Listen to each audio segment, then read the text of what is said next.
ये वो मस्जिद है जहाँ पर नमाज के दौरान शहरी को गोली लगी और उनका मर्डर हुआ। ये बच्चा नमाज अदा कर रहा था और इसको दूसरी रकात में गोलियां मारकर शहीद किया गया। कारपेट चेंज कर दिए गए हैं। इस एरिया में जो है वो फायर लगने का मामला है। जो नौजवान इसके आलाकार थे इनको आइस पिलाई गई। एफआईआर के अंदर जिन लोगों की निशानदही की गई है, क्या पुलिस ने उन्हें अरेस्ट कर लिया?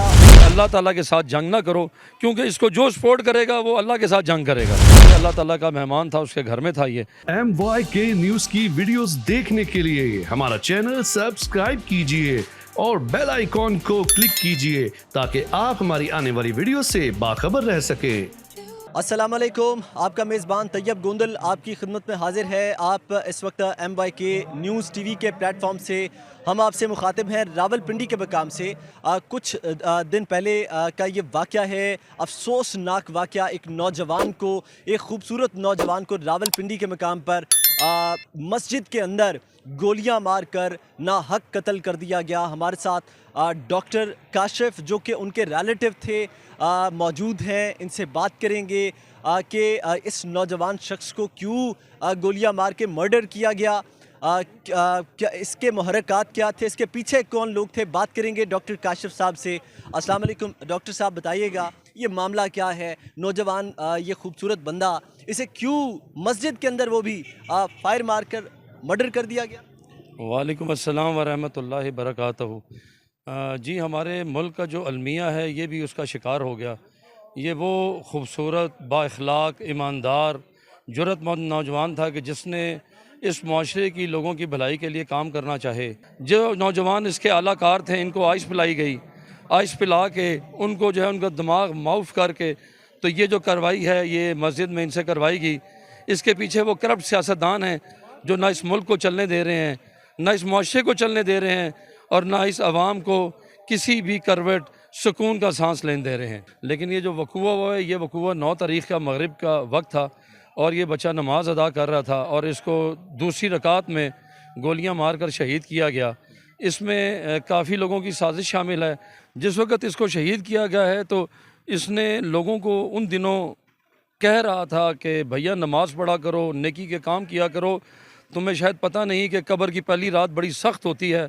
तो अल्लाह ताला इसकी शहादत से पहले इसके मुंह से ऐसे अल्फाज अदा कर रहा था और अल्लाह ताला ने कुछ ऐसी इसमें जो है खासियतें रखी हुई थी जिसकी वजह से अल्लाह ताला ने उसे अपने घर में कबूल किया। और जो इसका लब लुबाब है सारी कहानी का कि एक माफिया हमारे मुल्क के अंदर जो कुछ लोगों को अपने मुफाद के लिए इस्तेमाल करता है और जब वो उनके मुफाद के काबिल नहीं रहते या उनसे वो अपने काम हासिल कर लेते हैं तो फिर उनके साथ वो यही हरकतें करवाता है।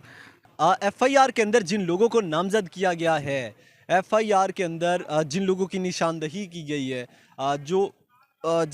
जिनमें बताया गया है कि ये लोग जो है वो इन्वॉल्व हैं इस मर्डर के अंदर, क्या पुलिस ने उन्हें अरेस्ट कर लिया? और जिन लोगों को आपकी जानिब से नॉमिनेट करवाया गया है मुकदमा के अंदर, क्या वो लोग अरेस्ट हुए या वो कौन लोग थे? इसमें एक लड़का है जी जिसने जो गोली मारी है, उसका नाम साइम है और दूसरा उसका सहूलतकार है जिसने उससे गोली मरवाई है, जिसने उसको असला भी दिया है और 6 महीने की प्लानिंग के साथ। इसके अलावा कोई 13 लोग और हैं जो कि अभी इस सारी साजिश के अंदर शामिल हैं। इंशाअल्लाह ताला जैसे जैसे कानूनी मामलात आगे चलेंगे। एक बात आपको बताता चलूँ कि बदकिस्मती से हमारा जो कानून है वो मुजरिमों के लिए है। वो जो जिन शख्स का नुकसान होता है, जिस शख्स के बच्चे की जान गई होती है, ये कानून उसके लिए नहीं है। अच्छा, ये बताइएगा, जो मुल्ज़मान थे इस केस के, जो मरकज़ी मुल्ज़मान थे जिनके ख़िलाफ़ मुकदमात दर्ज किए गए थे, वो क्या अरेस्ट हो गए हैं या अभी जो है वो मुल्ज़मान की उनका अभी गिरफ़्तार नहीं हो सके, या इसमें पुलिस की अभी तक क्या कारकर्दगी है? जी, इसमें जो असल किरदार है ना, जो बिहाइंड द कर्टन्स हैं, जिन्होंने सारा ये काम करवाया, वो तो हमारी नज़र में है। तो बाकी जो जो एफआईआर में 2 नॉमिनेटेड हैं उनमें से एक को गिरफ़्तार किया जा चुका है, अडयाला जेल भेज दी गया है और दूसरे वाले ने अबूरत ज़मानत कराई थी। और अल्लाह ने बड़ा करम रहम किया है कि उसकी दोस्तों और उसके अजीज़ों की मदद से एक जो है वो मामलात जिस वक्त जज साहिबा ने भी देखे और वहाँ की इंतज़ामिया भी नहीं देखे कि सब लोग मिल मिला के इसे यहाँ से निकालना चाह रहे हैं, तो वो अल्लाह ने करम किया कि कल उसकी ज़मानतें भी कैंसिल हुई और कल वो पकड़ा भी गया। हालांकि बड़ी लंबी साजिश थी उसको वहाँ से निकालने की, जिसमें इंतज़ामिया शामिल थी, जिसमें वहाँ के बहुत सारे वकला जो थे वो उसको हेल्प आउट कर रहे थे। लेकिन अब जब हमने बताया कि यार ये मस्जिद में हुआ है तो आप ये अल्लाह ताला के साथ जंग ना करो, क्योंकि इसको जो सपोर्ट करेगा वो अल्लाह के साथ जंग करेगा। हम ये समझते हैं, हमें जो एक तसल्ली है कि अल्लाह ताला के इन्होंने साथ जो है वो झगड़ा और जंग शुरू की है, क्योंकि अल्लाह ताला का मेहमान था, उसके घर में था ये, तो अल्लाह ताला इनसे वो हिसाब लेगा और इसके सदक़े इंशाअल्लाह ताला इस मुल्क की जो भी पलीदगी है, जो करप्शन है, वो इस नौमी बट शहीद के सदक़े इंशाअल्लाह सब क्लियर होगी। अब मुझे ये बता दें आखिर में कि जो लोग पकड़े गए हैं, जिन लोगों को अडयाला जेल शिफ्ट किया गया है, आप बता रहे हैं कि एक बंदा गिरफ्तार किया गया है, उसने क्या बयान दिया नोमी भट्ट की जानिब से? उसका क्या जो है वो मकसद था? उसको मर्डर करने के लिए क्या उसे पैसे दिए गए थे, या नोमी भट्ट के साथ उसकी कोई ज़मीन जायदाद का इशू था? मारने की, वो भी मस्जिद के अंदर गोली मारने की वजह उसने क्या बताई अभी तक? जी, असल जो हक़ाइक़ हैं वो ये है कि उसने काफ़ी सारे लोगों के नाम लिए हैं, लेकिन जो पुलिस है वो उसको इंतहाई जो है इस केस को जो है वो हमें हेल्प आउट करने के बजाय मुलज़िमों को हेल्प आउट कर रही है, और उनकी पूरी कोशिश है कि FIR को कमज़ोर किया जाए, हमारा जो ज़िमनी है उनको कमज़ोर किया जाए और किसी न किसी तरीके से उनको रिलीफ़ दिया जाए। हमें पहले बड़ी तसल्ली दी गई कि हम आपके साथ हैं और ये बहुत बड़ा जो है जुल्म हुआ है, लेकिन यहाँ पर माज़रत के साथ जो एक चीज़ हमें नज़र आ रही है कि यहाँ पर हर दूसरा शख्स जुल्म के साथ है, हर दूसरा शख्स जालिम के साथ है, वो इंतज़ामिया हो। हमें इस मामले में जो है वो ना हमारी कोई सुनवाई हो रही है और ना हमें वो देखा जा रहा है कि इस इतना बड़ा जुल्म जो है इसके लिए हम थोड़ी सी शर्म कर लें, थोड़ी सी गैरत कर लें कि अल्लाह के घर में ये शहादत हुई है, तो हम जो है इनको इंसाफ देने की कोशिश करें। ये वो मस्जिद है जहाँ पर नमाज के दौरान शहरी को गोली लगी और उनका मर्डर हुआ। कारपेट चेंज कर दिए गए हैं। इस एरिया में जो है वो फायर लगने का मामला है। नोमी भट्ट नामी जो यहाँ के बिजनेसमैन थे, जो यहाँ पर गाड़ियों का कारोबार करते थे, उन्हें इस इलाके के अंदर फायर मार कर मर्डर किया गया।